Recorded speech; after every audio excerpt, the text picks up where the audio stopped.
Kita ulang kembali sejumlah berita pilihan dari Bali.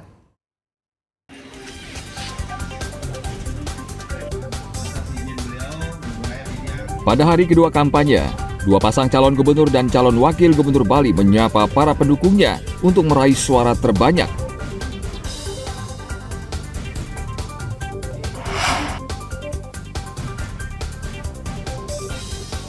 Jelang pilkada serentak, 3.500 pemilih baru di Karangasem belum memiliki EKTP.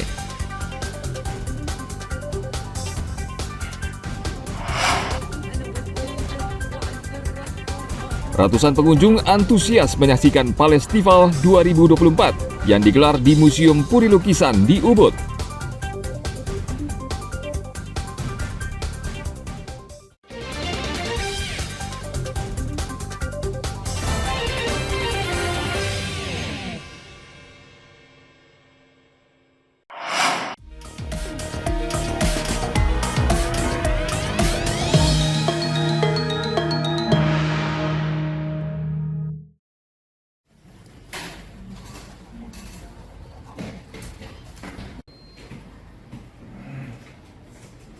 Petugas Komisi Pemilihan Umum KPU Karangasem meminta Dinas Kependudukan dan Catatan Sipil atau Disdukcapil Karangasem segera merekam dan menerbitkan KTP elektronik atau EKTP bagi pemilih baru.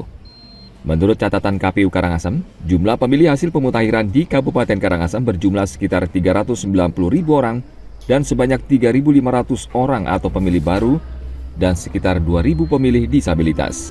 KPU Karangasem hingga saat ini masih memutakhirkan dan memperbaiki data pemilih agar tidak menimbulkan masalah saat pencoblosan. Untuk perekaman KTP untuk pemilih pemula, kita tetap bekerja sama dengan Dinas Pendidikan dan Kependudukan Kabupaten Karangasem itu terkait dengan nama-nama calon pemilih yang nanti berumur 17 tahun. Itu akan kita tetap koordinasikan. Dan Dukcapil sudah berjanji akan melakukan jemput bola di masing-masing wilayah atau di sekolah dari masing-masing pemilih pemula itu dilaksanakan. Sesuai peraturan KPU, sebenarnya pemilih pemula berusia 17 tahun tetap bisa memilih di TPS, namun dengan syarat mereka membawa kartu keluarga. Meskipun demikian, KPU Karangasem berharap sepekan sebelum pencoblosan, seluruh pemilih baru sudah mengantongi EKTP, karena KPU Karangasem masih harus mempersiapkan banyak hal, mulai dari logistik hingga TPS. Tim Liputan melaporkan dari Kabupaten Karangasem.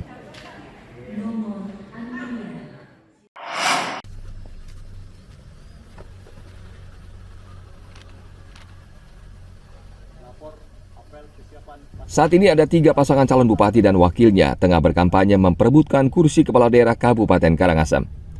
Ada 3 kecamatan di Karangasem yang masuk dalam 3 zona kampanye dan kondisinya sangat rawan karena ketiga kecamatan tersebut saling bersinggungan.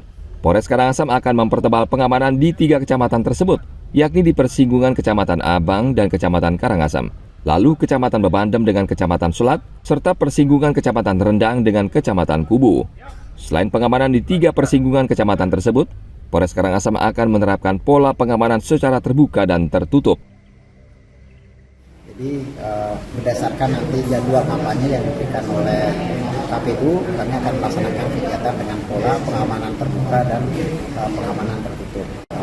Dari 8 kecamatan ini, karena ada beberapa yang memiliki potensi kerawanan, itu kami akan tingkatkan kegiatan pengamanannya, baik itu secara jumlah personil maupun strategi pengamanannya. Karena ada di beberapa kecamatan itu yang ada irisan pasangan calon, di mana ada salah satu kecamatan itu memiliki irisan 3 calon. Ya. Jadi itu menjadi progres juga untuk melaksanakan kegiatan pengamanan. Pilkada di Kabupaten Karangasem diikuti 3 pasangan calon, yakni pasangan nomor urut 1 dari jalur independen, Iwayan Karisubali dan Iketut Putra Ismaya Jaya.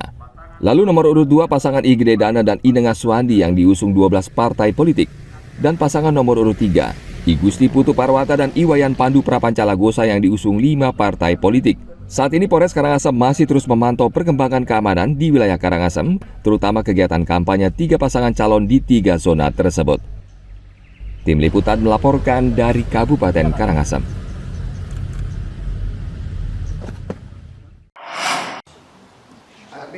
Sidaling dan operator Sidaling KPU Kabupaten Kota Bali akan menetapkan pleno dan KPU Provinsi Bali memberikan kesempatan kepada warga yang memiliki hak pilih untuk pindah domisili di wilayah Bali. Ketua KPU Provinsi Bali Idewa Agung Gede Lindartawan menjelaskan, KPU akan melayani pindah memilih kepada warga Bali yang ingin menyalurkan hak pilihnya di lokasi berbeda, namun masih di wilayah Bali. Berbagai alasan orang pindah memilih, namun KPU akan tetap melayani keinginan pemilih maksimal 1 bulan sebelum pemungutan suara atau terakhir pada tanggal 27 Oktober 2024 dan pemohon bisa mengajukannya ke kantor KPU. kemudian nanti kalaupun ada yang mau pindah memilih di lingkungan Provinsi Bali, itu kita berikan kesempatan 1 bulan sebelum pemungutan suara.